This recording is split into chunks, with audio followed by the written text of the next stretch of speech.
presentation of the Texas Business Journals, brought to you by Texas Mutual Insurance Company, a workers' comp provider committed to helping companies build a stronger, safer Texas. In this episode, Dallas Business Journal managing editor Rob Schneider welcomes Tanya Ragan to discuss commercial real estate, development, and historic preservation in downtown Dallas. Tanya Ragan is owner and president of Wildcat Management. She's an entrepreneur, activist, and leader in the movement to redevelop downtown Dallas. Her company focuses on scaled, locally financed projects in up-and-coming urban areas. Tanya has led numerous efforts to revitalize downtown Dallas, including privatizing the city-owned farmers market and relocating the Liberty State Bank building to a more business-friendly location. She's currently rehabilitating the historic Hearst building in Dallas's West End. With 14 years of experience in commercial real estate, she's also a resident of downtown Dallas herself. She takes great pains to practice responsible development and stewardship. We're going to talk to Tanya today about the state of development right now in downtown Dallas in the wake of COVID-19 and state of business in general. And I also want to note that we're recording this on April 30th. It'll air on May 12th, so anything that happens in between there, we obviously aren't able to discuss. Hi, Tanya. Hi there. Thank you so much for inviting me. Absolutely. This is going to be a great discussion. So before the coronavirus, downtown Dallas was in the midst of a years-long revitalization. A larger population was living downtown. It felt more vibrant, especially after business hours, than it ever did before. Can you talk about your impressions of downtown Dallas when you first came here versus what you were feeling in February? Sure. It has been absolutely amazing to see the transformation downtown. I've been downtown for almost 15 years, and 10 years ago, downtown essentially shut down at 5 p.m. The streets were empty. It was very, very quiet. You flash forward to 2020, and downtown has become an urban city. It is a 24/7 live, work, play environment. And it has been absolutely incredible to see and watch that transformation and, a real opportunity to be a part of that change. So you took an active role with your tenants at the onset of this coronavirus in early March, and really all along the way. Can you talk about the ways you help educate them, help them find assistance, and help them with rent? Sure. So my company, Wildcat Management, we consider our tenants to be part of our community, part of our family, if you will. If you look at my history downtown, along with our history in some of the other areas that we own real estate, we have always taken a very active role in those communities and in helping to change some of those communities. So when Corona and COVID happened, our approach really wasn't a lot different than the approach that we have always taken. Certainly, it was much more individual. We have national tenants in some of our properties that lease from us, and then we have a lot of mom and pops. And when COVID happened, and when very, very early on, immediately we were on the phone and having conversations with those tenants, especially the mom and pops, to check in with them, find out where they were at, what their needs were, and actually even had one of my employees fully dedicated to researching all of the various grants, keeping track of these stimulus packages, because they changed almost day by day. And even the night that it launched, the next morning it was already changing. So recognizing that not all of our tenants had the resources and the capabilities to keep tabs on everything, we wanted to make sure that, one, our tenants knew that we were there to help, but also we wanted to ensure that those tenants would be able to weather out the storm and be able to remain in business. So obviously it's changed a lot over the course of the 45 days, but immediately, again, on a very situational basis, we were giving rent concessions. We were working with them to take a look at their lease We were on the phone with some of them with their banks to help them navigate the application and what the requirements were. Now, some of those tenants were set up with banks that were very, very cooperative. We had other tenants that found out that there were some issues with the application process and getting approved with the banks they were at. So we took a very, very active role and continue to take an active role to help our tenants weather this crisis. Sure. You talked about taking short-term concessions, such as relief and rent, which is less money for you as a business, for longer-term benefits. Talk about that and how that factors in what this hit means for your immediate business, but your holistic view about how this is all going to work. Sure. So certainly I don't like taking concessions, but looking long term, it was easier for us to address some of these concerns up front, reassure our tenants that we were going to be cooperative and work with them and collaborative, ensure our tenants that this was a relationship that we wanted to see forward, and give them the confidence that we were going to be working through this together to help them weather these next few months.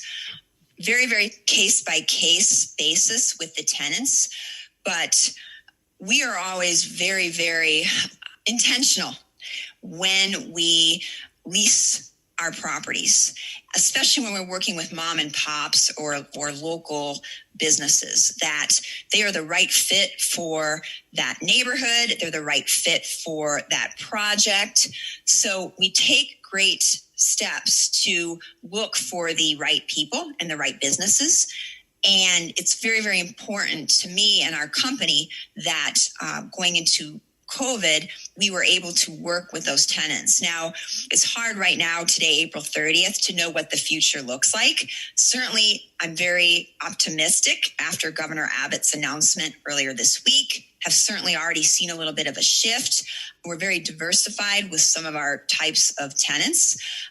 But those were some of the steps that we took to just reassure those tenants that we were going to be working with them over the course of the next 60 to 90 days or so. What's the biggest misconception your tenants have had? What did they not understand? I would say the biggest challenge working with our tenants was really the information. There was so much misinformation.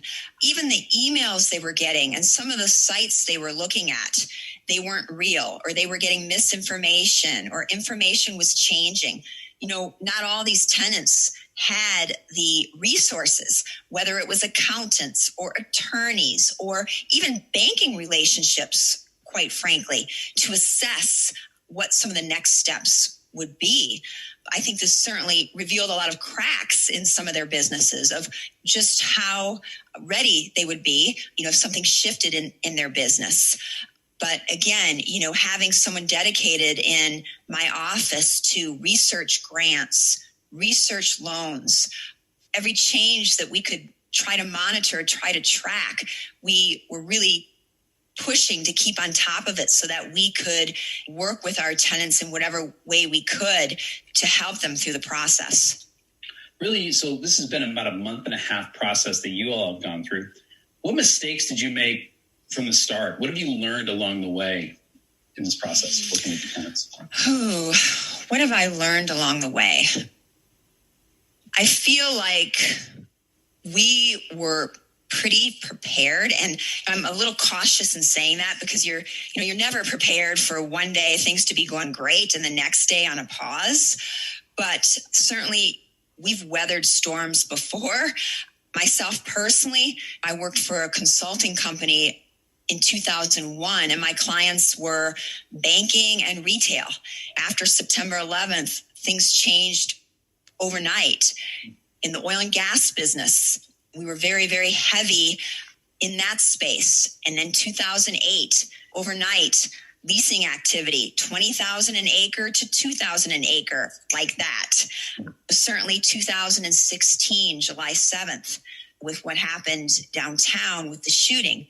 Now, I'm not certainly comparing those tragedies to COVID, But what those taught me was how to handle crisis and how to be prepared when things shift and they change. So end of March, when things changed very rapidly with COVID, I feel that we were, and that I was somewhat prepared with crisis management to be ready to step in and to work through the crisis. I would say, as far as something I've learned, I think everybody is really looking internally about how their offices are set up, whether we are set up that we can work remote, whether we can work from home. Are we innovative, and is our technology set up in a way that we can work through something like this? And whether that's me or our tenants or other businesses and other peers, I think that has forced us to really look ahead on how we need to get our businesses more in order, technology-wise. I would say our relationships with our lenders and with our bankers. I know personally, we're going to be making a few changes after this. And you really find out insurance, banking, you find out what your relationships are like at a time like this. And you can have those relationships for decades, but until something happens, that's really when you find out whether those relationships are the right relationships going forward. Sure. Talking to your tenants, what are you hearing? Are they scared? Is there optimism? Are they, for the most part, doing everything to stay in business? Are a lot of your tenants just saying, I don't think I'll be able to stay in business? What are you hearing? I'm hearing a lot of different things, and it varies drastically per tenant to tenant. I think that we are so lucky to be in the state of Texas. Even talking to some of my peers located in other parts of the country, I've been on the phone with a couple of people just in the last few days that are in New York. I think that there is a level of optimism in Texas, and I think especially downtown, that I find very encouraging. The reality is, I think that some of these small businesses aren't going to survive. And frankly, some of the small businesses that were struggling going into COVID aren't going to survive after COVID. I feel personally that we are in pretty good shape overall. When you talk to some of the restaurants, of course, on Friday, which is tomorrow, they will be able to open at 25% occupancy. Now, if I've got a restaurant that has an occupancy of 70 people at 25%, the economics just aren't going to work for them to open. So they have determined that they're going to have to wait a little longer and weather the storm. I have another restaurant that has an occupancy of 180. Now they've determined that they can open. So they will be opening tomorrow. We've got several tenants that are either gyms or yoga or some sort of fitness. They're hoping to open by maybe the beginning of June. Now, one of those users, they're very, very technical. So they have launched a streaming service and are offering a discounted rate. And they've actually seen an increase in subscriptions and memberships because they're doing this remote streaming service. So they are surprisingly weathering this better than expected. So it's so all over the board, and it varies just drastically.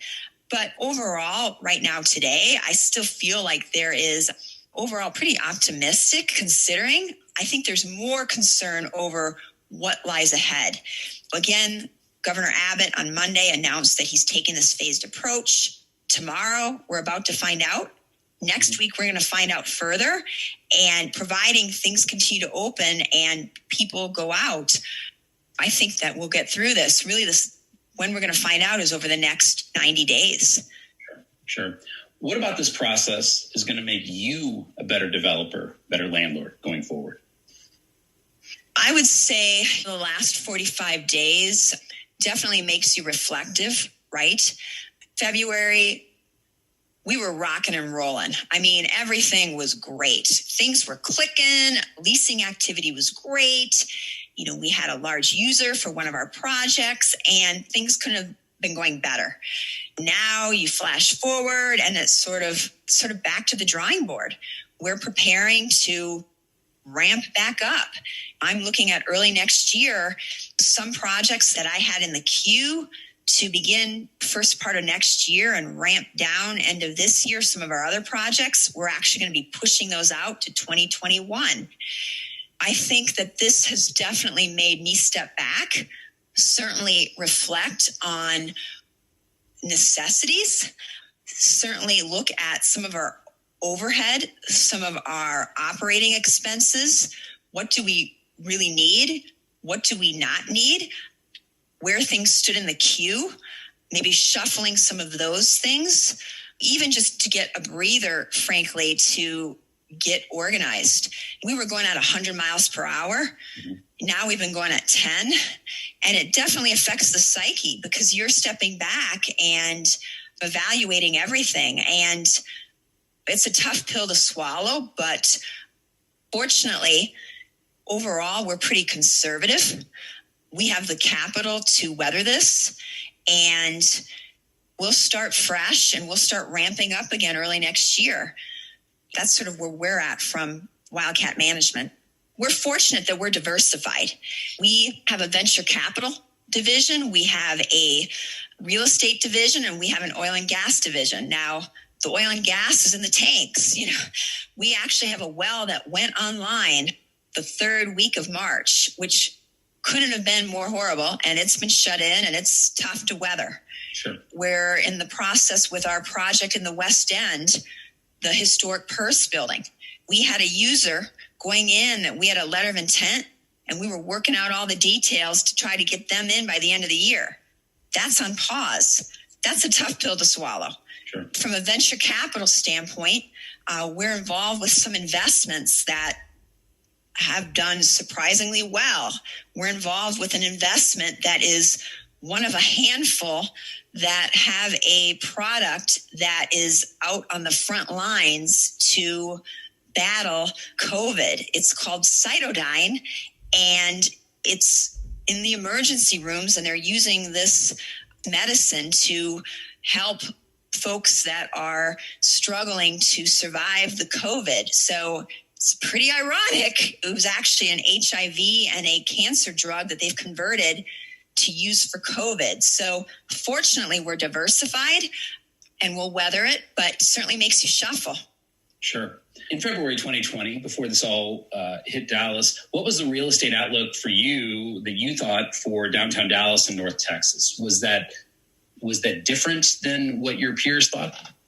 Well, obviously, extremely optimistic. And pre-COVID, things were rocking and rolling. I mean, West End experiencing the revitalization and the revival, strong collaborative efforts between the largest stakeholders over in the West End. We just got done with a huge event over there. We were getting ready for a big brokers event over there, and things just really were going great. My outlook in February was that we were on track and very, very excited and thrilled about what was happening downtown and what was happening all along Elm Street, and in particular the West End. Mm-hmm. Now, what are your hopes for the outlook when things return to normal, whatever and whenever that is? I'm still incredibly optimistic, and I feel like I have to be really careful using those words because, is it okay to say you're optimistic? Is it bad to say you're optimistic? Is that, right now everybody's so concerned about what they can and cannot say. Certainly I'm a realist, right? I mean, I recognize that there's some tough months ahead and that we're going to have to certainly ramp up some of these efforts.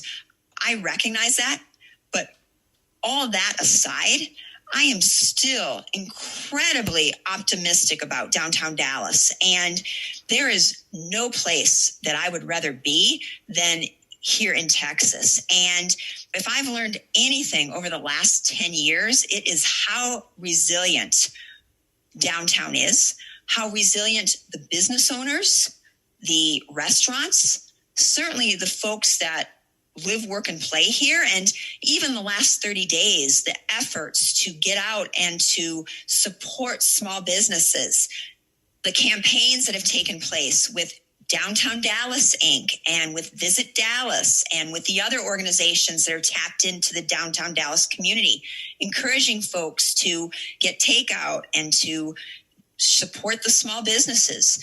I feel like downtown is extremely resilient. Now, that being said, I think that certainly some of the environment is going to change.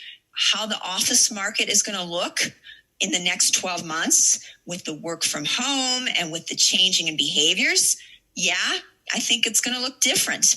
And I don't know all that yet. I don't think any of us do. How are things going to look with people going out and with these businesses getting reopened?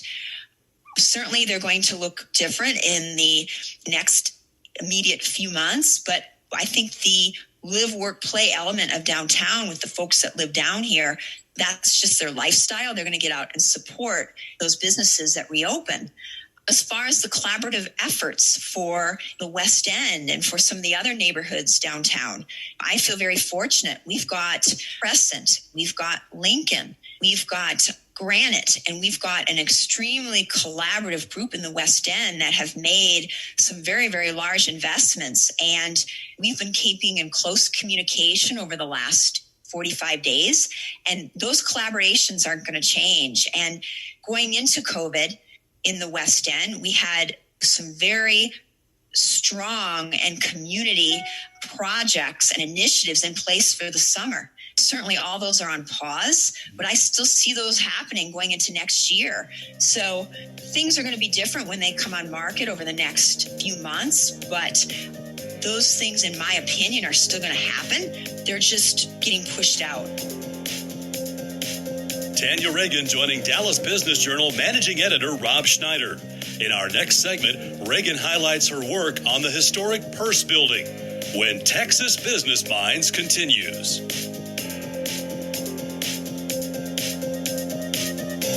To support businesses hit hard right now, Texas Mutual Insurance Company is distributing $330 million in dividends to eligible policyholders 2 months early. Our goal is to get the money to employers when they need it most. More at texasmutual.com/dividends.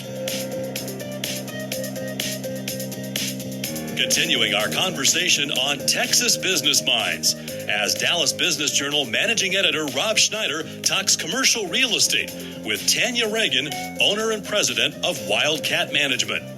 You spent the last few years redeveloping and improving the historic Purse Building. It's a 115-year-old building that's been vacant really since the 90s. Why did you decide to redevelop? I was looking for another project that I could be inspired by. And as I mentioned earlier, we're very diversified. Some of the projects we've been involved in, frankly, they're just not that sexy. Mm-hmm. And I'm very much a community person, and I like to get involved with projects that, that inspire me and that I feel like we can make a difference somehow. And the farmers market is a perfect example. I spent 10 years involved with the revitalization efforts over here and had a very early on involvement right to the finish line of seeing that neighborhood become what it has. And that was a wonderful experience. We've had the opportunity in some of the other cities that we're invested in to take a very active role in some of those communities, and I enjoy that. So I was looking for a project that I could feed some of that passion and be inspired by. And the Purse Building it's a national landmark. It's a local landmark. It's on Elm Street, which is one of our most active streets in downtown Dallas, a street that will likely replace Main and Commerce with activity because of where it's at in the development and being able to put some of the infrastructure in place that was too early on with Main and Commerce. And, here sat this building that was at the entryway to this historic neighborhood right in the heart of downtown Dallas. And, it sat empty for 3 decades. It was boarded up. depressed. It had several owners prior to me, 4 in the last decade. And it was difficult to make the economics work, what you can and cannot do. It has historic limitations. You can't just put holes in the building. Certainly, you didn't know what all was in the building. It needed to be peeled back with the layers. And the prior owners would start the process, and I think were just fearful economically of what they were going to find. And, frankly, downtown wasn't necessarily at the place to make the economics work. So here was this building. It was in a state of distress, very depressed. And I felt it was sort of a diamond in the rough. And at that time, the big boys, Crescent, Lincoln, Granite, they had not entered that market yet. We were just prior to them. So it had some challenges with longtime property owners that had been over there for multi-generations. Maybe they weren't interested in putting some of the investment back into their properties. West End had become complacent, a little depressed. And I just thought it was an opportunity to be involved in something to help revive that neighborhood, similar to the farmers market. So that's really what drew me early on to that project and why we decided to take that project on. So Tanya, talk about the uniqueness of a historic building in Dallas and what that means to redeveloping that property. Sure. There's not a lot of that type of product still available. Dallas's way was to tear everything down. And I think that a lot of the young people moving into our downtown, they like history. They like being able to walk out of their apartment and see these old buildings and see things that are very special and unique about being downtown and being in an urban city. And a project like the Purse Building, the historic Purse Building has beautiful 115-year-old hardwood pine timber floors. It has exposed beams, high ceilings, a lot of natural light, very, very open and creative. And I think that whether it's the young people that are coming downtown to work, whether it's the companies that are relocating downtown to office, whether it's the live space for the demographic that's moving downtown and looking for apartments and looking for residential space, they like this type of product. They like the unique nature of it and being able to be in the heart of the city, be in the middle of all the activity, not need a car, be close to transportation, have DART 2 blocks down, being able to hop on a scooter if they want and go a block or 2 to work. They like to be in the hustle and bustle. And a building like this really does a fantastic job of fitting a demand that, frankly, we just don't have a lot of supply of. So it's been so fascinating for me to be downtown the last 15 years. I live downtown. My office is downtown. I certainly play a lot downtown. This is my 24/7 environment. And the young people that are coming to our city and relocating to our city from all these other parts of the country, the East Coast, the West Coast, they have a certain expectation. And that expectation has really changed over the course of the last 10 years.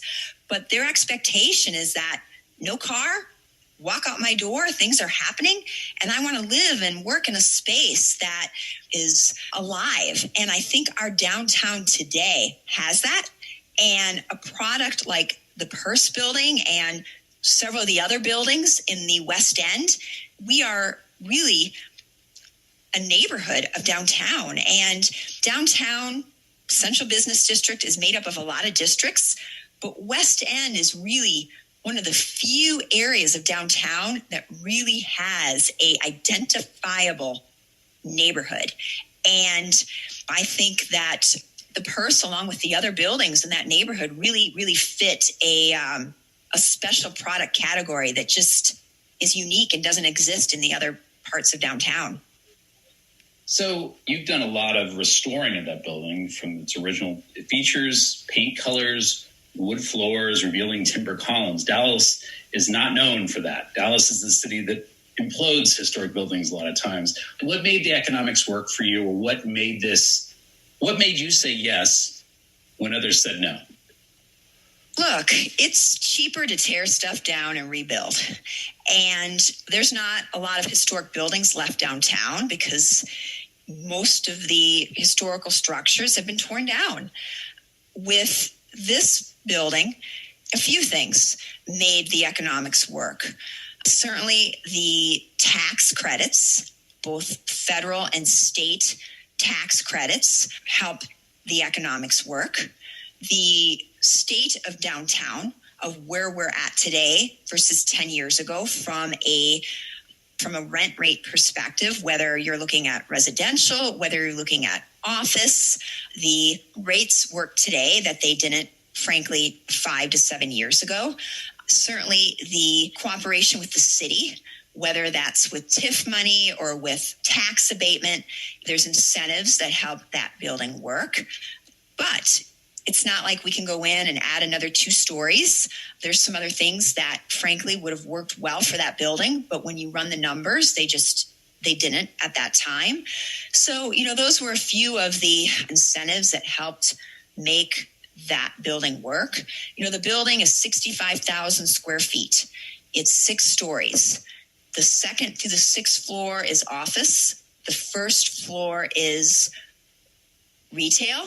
The first floor, very, very visible on Elm Street. Of course, we have a massive project across from us with the Dallas County Records Building. When that project gets finished late this year, it will have close to 1,000 employees in that building, which is going to be great for our retail. It's going to be great for our upper floors. Certainly, that's something that makes the economics work. We've had a lot of residential that's come online in the neighborhood in the last 5 years. We've had a lot of employers move to the neighborhood. We've got Blue Cross Blue Shield, which just announced that they are expanding. We've got Sam's Club. We've got Common Desk. We've got a lot of employers that weren't there just 2 years ago. So those are all things that certainly make it work because the neighborhood is where it's at. So, those are a few things that work today that didn't work 10 years ago. Sure. Now, you've been involved with downtown Dallas and revitalizing downtown Dallas for a long time. And this is something you're going to be working on for a while. What's your vision for 20 years from now? What's your vision for when you pass this on to the next generation of what the West End and what downtown Dallas, what it's become? It's in the midst of this revitalization right now. What's a perfect solution for this? People don't realize, I get this all the time. It's funny. I have friends from the suburbs that, I feel like I've become a tour guide. Mm-hmm. I've put together a hit list of, the places to go and the cool things downtown because I have friends in the suburbs who all of a sudden downtown has become cool again. Yes. And they're contacting me and they're saying, hey, we want to come downtown and have a staycation. We're coming downtown to stay in a hotel. We're going to spend 2 days. Where do we go? Or, hey, we're coming downtown for the day with our family. Where can we take the kids? And, I've got my hit list for them. I'm now a tour guide, but, that shows how far we've come, both with, the people that are moving downtown and really creating this bustling, active downtown environment, but also the curiosity of people here in Texas who maybe haven't been downtown for 2 or 3 years and all of a sudden are shocked and feel like they've got a little bit of missing out syndrome, right? Mm-hmm. Missing out syndrome of, hey, there's something going on down there. We got to go check it out. I think downtown Dallas is still an incredible opportunity.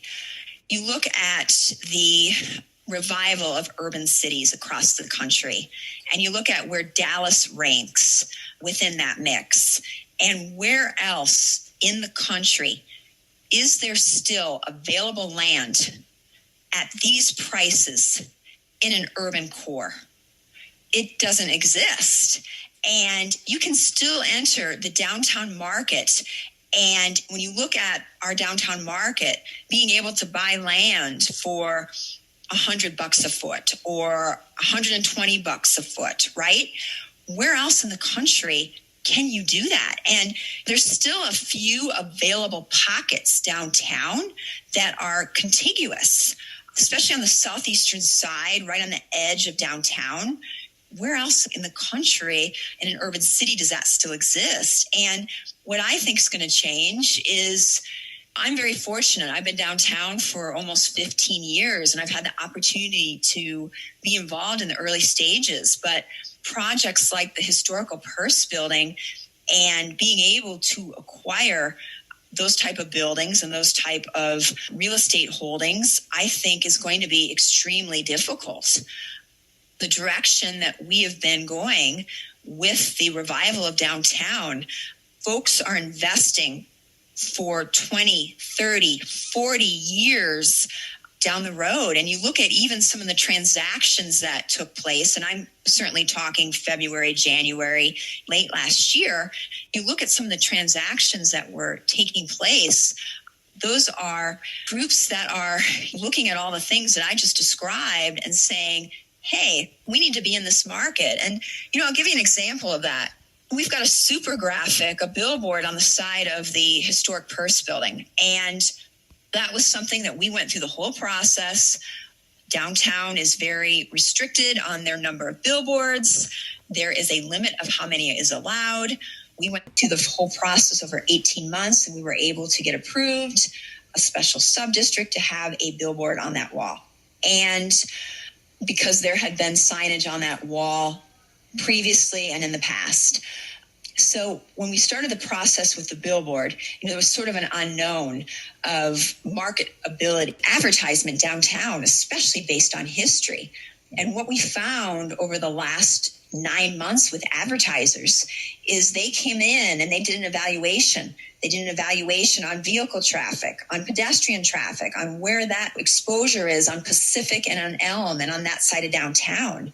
And I was shocked at their evaluations when they came back and the level of marketability and, quite frankly, the national and type of users that wanted to be visible. That, frankly, 10 years ago, we didn't see a lot of advertisers downtown because we weren't that marketable. That was a really aha moment for me personally to recognize how far we've come, that these advertisers have recognized, hey, we need to be in this market.